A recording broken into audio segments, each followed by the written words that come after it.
മഹിതം മലയാളം.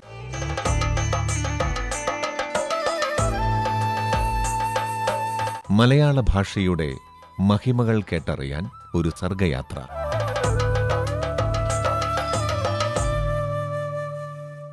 ഇന്നത്തെ മഹിതം മലയാളം അവതരിപ്പിക്കുന്നത് ഡോക്ടർ ഷിമി പോൾ ബേബി.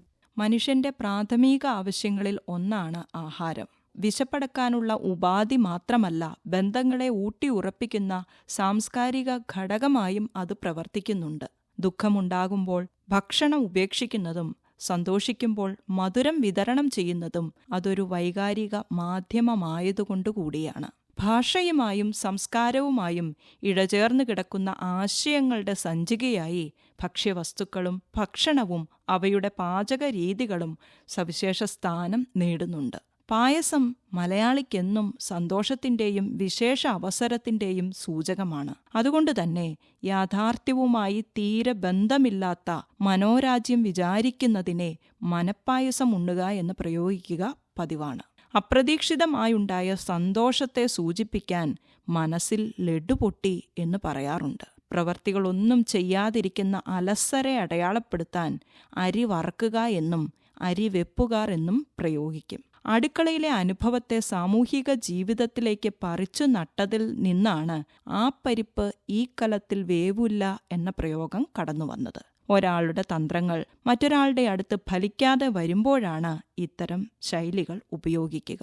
ഒരു കാര്യം നടക്കില്ലെന്ന് ഉറപ്പിച്ചു പറയാൻ അതിന് വെച്ച വെള്ളമങ്ങ് വാങ്ങിയേരെ എന്ന് നാം ഒഴുക്കൻ മട്ടിൽ പറയാറുണ്ട്. പാചകം നമ്മുടെ ജീവിതവുമായി എത്രത്തോളം ഇഴുകിച്ചേർന്നിരിക്കുന്നു എന്ന് കാട്ടിത്തരുന്ന പ്രയോഗം കൂടിയാണത്. അസംബന്ധമായി മറുപടി പറയുന്നവരെ സൂചിപ്പിക്കാൻ അരി എത്ര, പയറഞ്ഞാഴി എന്നും ഉപയോഗിക്കാറുണ്ട്. കുരങ്ങ് ഇഞ്ചി തിന്നപ്പോഴുണ്ടായ എരിവുമൂലം കാട്ടിയ പരാക്രമങ്ങളെ ചേർത്തുകൊണ്ട് കോപശീലന്മാരെ ഇഞ്ചി തിന്ന കുരങ്ങുപോലെ എന്ന് വിശേഷിപ്പിക്കും.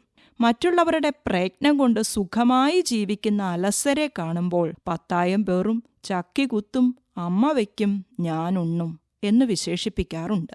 കറികൾക്ക് ഗുണവും മണവും നൽകിപ്പോരുന്നതാണെങ്കിലും തീന്മേശയിലേക്കെത്തുമ്പോൾ കറിവേപ്പില അലോസര വസ്തുവാണ്. പാചകത്തിൽ കറിവേപ്പിലയ്ക്കുള്ള രാജസ്ഥാനവും കറി വിളമ്പിക്കഴിഞ്ഞാൽ കറിവേപ്പിലയുടെ ഗതികേടും ചേർത്തു വെച്ചുകൊണ്ടാണ് കാര്യം കഴിഞ്ഞാൽ കറിവേപ്പില പോലെ എന്ന ശൈലി രൂപപ്പെട്ടത്. കഞ്ഞിയിൽ പാറ്റ വീഴുക ഉപജീവനം തടസ്സപ്പെടുത്തുന്നതിനെ അടയാളമാക്കുന്നു.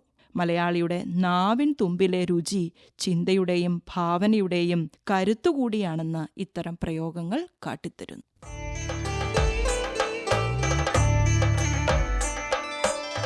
മഹിതം മലയാളം.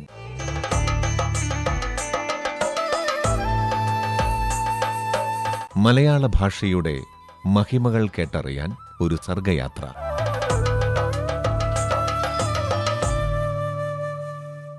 മഹിതം മലയാളം എല്ലാ ദിവസവും രാവിലെ 7 മണിക്കും രാത്രി 8:50-നും